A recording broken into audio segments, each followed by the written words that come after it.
أما بعد فأعوذ بالله من الشيطان الرجيم بسم الله الرحمن الرحيم كذبت قوم نوح المرسلين إذ قال لهم أخوهم نوح ألا تتقون إني لكم رسول أمين فاتقوا الله وأطيعون وما أسألكم عليه من أجر إن أجري إلا على رب العالمين فاتقوا الله وأطيعون صدق الله مولانا العظيم سورة الشعراء آیت نمبر 105 سے لے کر 110 تک۔ پچھلے رکوع کے اندر اللہ رب العزت نے حضرت ابراہیم خلیل اللہ علیہ الصلاۃ والتسلیمات کا واقعہ تفصیلاً ذکر کیا۔ اس رکوع کے اندر حضرت نوح علیہ الصلاۃ والسلام کا مختصراً تذکرہ اللہ رب العزت نے بیان فرمایا ہے۔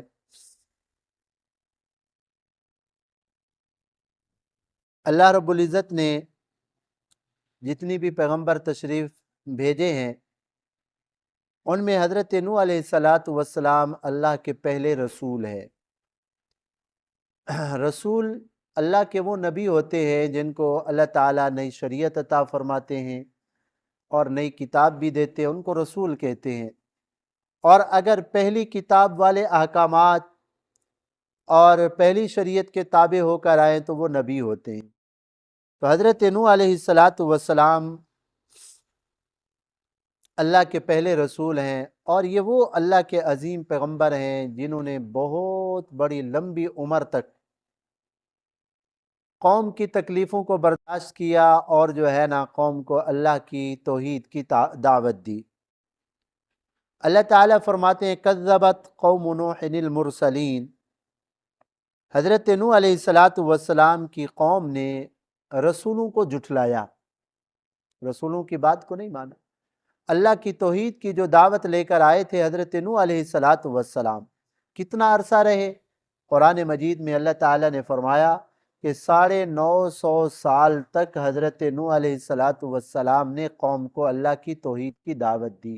950 سال، ایک نسل دین کی مخالفت کرتی، ایمان نہ لاتی تو حضرت نوح علیہ السلام ہمت نہ ہارتے، کہتے چلو یہ مر جائیں گے، چلو ان کی اولاد آئے گی وہ ایمان قبول کریں گے۔ اب ان کی نسل بڑی ہوتی، ان کو دین کی دعوت دیتے، وہ اپنے باپ دادوں سے بھی زیادہ سخت نکلتے۔ 950 سال تک اللہ تعالیٰ نے سورہ نوح کے اندر ذکر فرمایا، حضرت نوح علیہ السلام نے عرض کیا رب انی دعوتہم جہارا، اے اللہ میں نے ان کو سب کے سامنے بھی تیری توحید کی دعوت دی، علیحدہ علیحدہ جا کر بھی تیری توحید کو سمجھایا، اور جو ہے نا پھر مجمع کے اندر بھی ان کو بلایا، اور فلم یزدہم دعائی الا فرارا، میں جتنا تیری توحید کی دعوت دیتا یہ اتنا دین سے دور ہوتے، اتنا مجھ سے دور ہوتے۔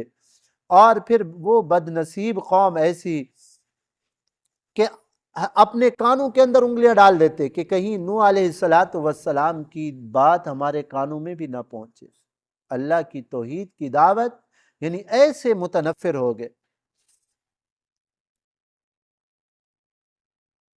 تو پھر حضرت نوح علیہ الصلاۃ والسلام 950 سال تک ان کو توحید کی دعوت دیتے رہے۔ یہاں قرآن مجید میں سمجھیں، اللہ تعالیٰ فرماتے ہیں نوح علیہ الصلاۃ والسلام کی قوم نے رسولوں کو جھٹلایا، حالانکہ ان کے پاس تو ایک پیغمبر بھیجے گئے، زیادہ تو نہیں بھیجے گئے۔ تو ایک پیغمبر کو انہوں نے جھٹلایا تھا، نوح علیہ السلام کو۔ اللہ تعالیٰ کیا فرما رہے ہیں؟ سب کو جھٹلایا۔ کیوں؟ کہ جتنی بھی پیغمبر تشریف لائے ہیں سب کی ایک ہی دعوت تھی، اللہ کی توحید کی دعوت، اللہ کی توحید کا پیغام لے کر آئے تھے۔ تو ایک پیغمبر کی دعوت کو جھٹلانا سب انبیاء کی دعوت کو جھٹلانا ہے۔ ہاں، ایک پیغمبر کا انکار سب انبیاء کا انکار ہے۔ اللہ کے ایک حکم کا انکار آدمی ایسا ہے پورے دین کا انکار ہے۔ اس لیے مسلمان ہونے کے لیے تو یہ ضروری ہے کہ جتنی بھی احکامات ہیں سارے احکامات کو مانے تب مسلمان ہوگا۔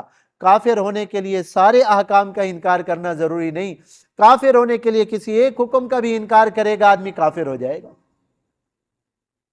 تو بہرحال حضرت نوح علیہ السلام، اذ قال لهم اخوهم نوح، حضرت نوح علیہ السلام ان کے بھائی نے ان سے کہا، یعنی قوم کے بھائی حضرت نوح علیہ السلام، حضرت نوح علیہ السلام اسی قوم سے تھے، اس لیے اللہ تعالیٰ نے فرمایا کہ ان کے بھائی نوح علیہ السلام نے اپنی قوم سے کہا۔ وطن کے اعتبار سے بھی ملک بھی ایک تھا، قوم بھی ایک تھی اور زبان بھی ایک تھی۔ تو حضرت نوح علیہ السلام نے اپنی قوم سے کہا الا تتقون، کیا تم اللہ سے ڈرتے نہیں؟ انی لکم رسول امین، میں اللہ کا رسول تمہارے لیے ہوں اور امانت دار ہوں، اللہ کے جو احکامات ہیں من و عن وہی احکامات تمہارے تک پہنچاتا ہوں۔ اللہ کے ہر پیغمبر امین ہوتے ہیں، اللہ کی طرف سے جو احکامات آتے ہیں وہ احکامات پورے کے پورے اپنی امت تک پہنچاتے ہیں، امانت دار ہوتے ہیں۔ کوئی پیغمبر اپنی منصب رسالت اور فرائض کے اندر کوتاہی نہیں کرتا، خیانت نہیں کرتا۔ ہاں، کوئی پیغمبر بھی اپنے احکامات پہنچانے میں کمی کوتاہی نہیں کرتا۔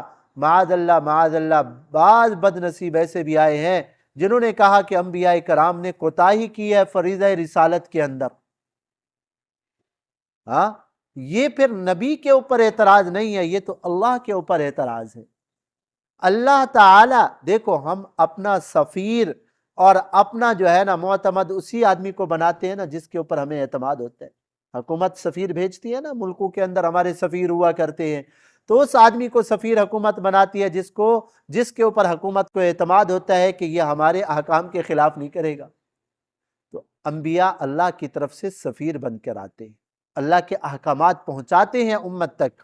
تو ہر پیغمبر امین ہوتے ہیں، من و عن جو اللہ کی طرف سے احکامات ہوتے ہیں وہ سارے کے سارے احکامات امت تک پہنچاتے ہیں۔ قرآن میں بعض ایسی آیات بھی ہیں کہ اللہ تعالیٰ نے آپ صلی اللہ علیہ وسلم سے محبت بھرے انداز کے اندر جو ہے نا تنبیہ فرمائی ہے، ناراضگی کا اظہار کیا ہے محبت کے انداز میں۔ ہاں، قرآن میں کافی سارے مقامات ہیں جن میں اللہ تعالیٰ نے فرمایا میرے نبی آپ کے لیے یہ مناسب تو نہیں تھا۔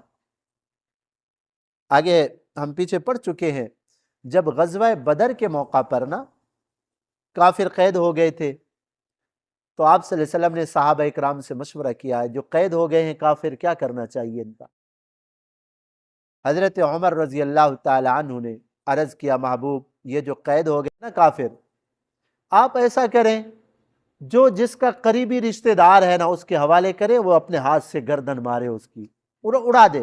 جو میرا قریبی رشتہ دار ہے میرے حوالے کرے، سب کے سامنے اس کی گردن اڑاتا ہوں، تاکہ آج پکا جو ہے نا واضح ہو جائے کہ کافر اور مسلمان کا کبھی دوست نہیں ہوتا، بس فرق ہو جائے۔ حضرت صدیق اکبر رضی اللہ عنہ سے آپ صلی اللہ علیہ وسلم نے مشورہ لیا، صدیق کیا کرنا چاہیے؟ انہوں نے عرض کیا یا رسول اللہ یہ ہے تو اپنی قوم کے نا، پہلے بھی ان کے 70 مارے گئے ہیں، باقی بچہ کیا ہے؟ عبرت اور نصیحت کے لیے اتنا ان کو کافی ہے۔ دیکھو کتنی لاؤ لشکر کے ساتھ آئے تھے، اللہ نے اسلام کو غالب کیا الحمدللہ۔ یہ پہلے ان کے 70 مارے گئے ہیں، کمر تو ویسے ہی ٹوٹ گئی ہے۔ اب ہو سکتا ہے باقیوں کو ہوش آ جائے، توبہ کر لیں، ایمان کے اندر داخل ہو جائے تو ان کا فائدہ ہو جائے گا، اور ہمارا ظاہری فائدہ یہ ہو جائے گا ان سے فدیہ لے کر چھوڑ دیں، احسان کریں ان کے اوپر۔ آپ صلی اللہ علیہ وسلم نے اسی پر فیصلہ فرمایا کہ بھائی چلو بھائی تم فدیہ ادا کرو اور رہا ہو جاؤ۔ بعد میں اللہ تعالی رب العزت نے ارشاد فرمایا ما کان لنبی ان یکون له اسرى حتى یثخن فی الارض، میرے محبوب آپ کے لیے یہ مناسب نہیں تھا کہ آپ فدیہ لے کر چھوڑ دیں۔ اب جب کافر آ گئے ہیں قبضے کے اندر تو پوری طرح جو ہے ان کی گردن کو اڑانا چاہیے، ختم کرنا چاہیے۔ آپ نے یہ فدیہ کیوں لیا؟ دوسرے دن حضرت صدیق اکبر آئے تو آپ صلی اللہ علیہ وسلم رو رہے تھے۔ پوچھا محبوب آپ کیوں رو رہے؟ فرمایا اللہ کا عذاب قریب آ گیا تھا، یہ جو ہم نے فدیہ لیا نا تو اللہ کا منشا یہ نہیں تھا کہ ہم فدیہ لیں، اور پھر اللہ تعالیٰ نے رحم کیا، فضل کیا کہ عذاب کو اللہ نے ہٹا دیا۔ محبت بھرے لہجے میں اللہ نے ناراضگی کا اظہار کیا ما کان لنبی ان یکون لہ اسرا، میرے مدنی کریم آپ کے لیے تو یہ مناسب نہیں تھا۔ اور اسی طرح ایک موقع پہ آپ صلی اللہ علیہ وسلم نے قسم اٹھا لی تھی کہ میں شہد، یہ ماکھی استعمال نہیں کروں گا، کسی وجہ سے آگے آئے گی بات۔ تو اللہ تعالیٰ نے یہاں بھی فرمایا یا ایھا النبی لم تحرم ما احل اللہ لک، میرے مدنی کریم جس چیز کو اللہ نے آپ کے لیے حلال کیا آپ اس کو حرام کیوں کر رہے ہیں؟ آقا نے اپنی قسم کا کفارہ ادا کیا اور پھر شہد کو ویسے استعمال کرتے رہے۔ تو اگر اللہ معاف فرمائے پیغمبر کوئی چیز چھپاتے تو آقا یہ آیات کبھی بھی امت کو نہ بتاتے۔ ہاں، جہاں آپ صلی اللہ علیہ وسلم کے اوپر تھوڑی سی ناراضگی کا اللہ اظہار اللہ تو غنی ذات ہے نا، اللہ کسی کے محتاج نہیں ہے، وہ مالک الملک ہے۔ تو بہرحال جن لوگوں نے یہ کہا ہے کہ انبیاء کرام نے فریضہ رسالت میں کوتاہی کی، بہت بڑی گمراہی کے اندر وہ جا پڑے ہیں، اللہ معاف فرمائے۔ تو حضرت دیکھو اللہ کا قرآن فرما رہے ہیں نا انی لکم رسول امین، انبیاء امانت دار ہوتے ہیں، اللہ کے پیغام کو پہنچاتے ہیں۔ تو جو لوگ کہتے ہیں انبیاء کرام فریضہ رسالت میں کوتاہی کرتے ہیں تو وہ انبیاء پہ خیانت کا الزام لگا رہے نہیں لگا رہے؟ تو ظاہراً تو قرآن کا انکار نہیں کر رہے، لیکن حقیقتاً تو ہے نا قرآن کا انکار۔ قرآن کہہ رہا ہے کہ رسول امین ہے، وہ کہتے ہیں نہیں اپنی فریضہ رسالت میں کوتاہی کی ہے، معاذ اللہ ثم معاذ اللہ۔ اور پھر فرمایا فاتقوا اللہ واطیعون، لوگو اللہ سے ڈرو، اطیعون میری اطاعت کرو، میں اللہ کا پیغمبر ہوں، تمہیں سیدھے راستے کے اوپر لے کر جاؤں گا، میری اطاعت کے بغیر تم اللہ تک بھی نہیں پہنچ سکتے۔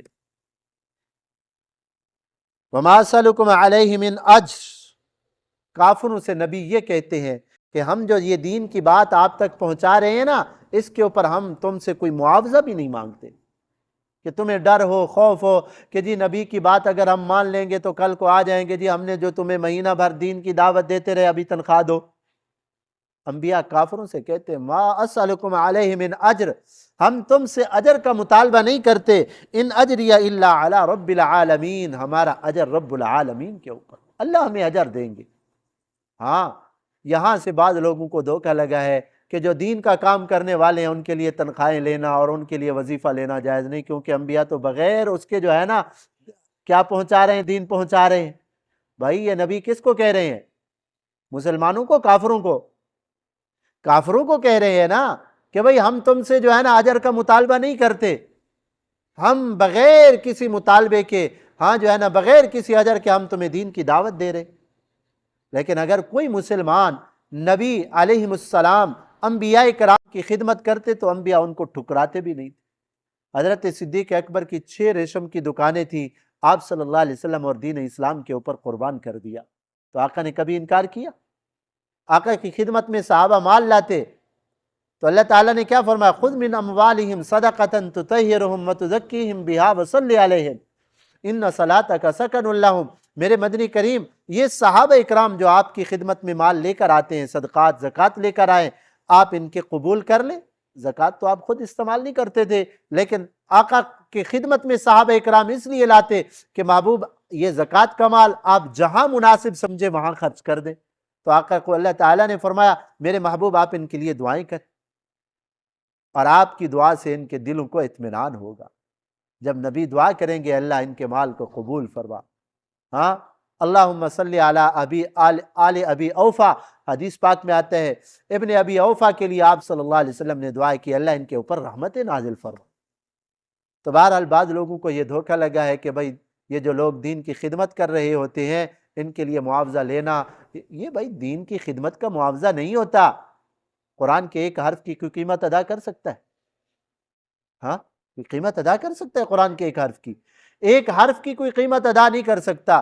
دین کی ایک بات اتنا قیمتی ہے، ساری دنیا اس کے مقابلے میں حقیر ہے، تو دین کی قیمت کوئی ادا نہیں کرتا۔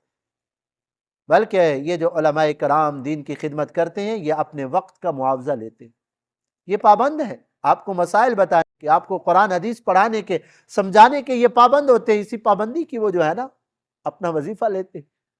تو بعض لوگ خام خواہ اپنے آپ کو کافروں کی صف کے اندر کھڑے کرتے ہیں کہ جی ہم سے یہ مطالبہ نہ کریں ہاں تنخواہ کا، اور یہ ہاں وہ اپنے آپ کو گویا کہ کافروں کی صف میں کھڑا کر رہے ہیں کہ انبیاء بھی کہتے ہیں ہم اجر نہیں لیتے، انبیاء تو کافروں سے کہہ رہے ہیں کہ ہم تم سے اجر نہیں لیتے۔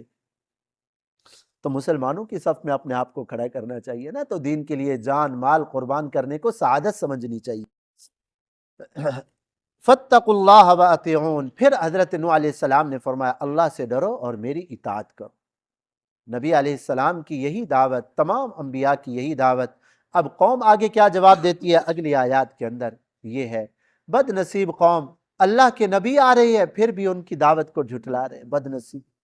اللہ تعالی ہم سب کو قرآن و حدیث سمجھنے کی، عمل کرنے کی اور اس کو سننے کی اللہ توفیق نصیب فرمائے۔ الحمدللہ رب العالمین۔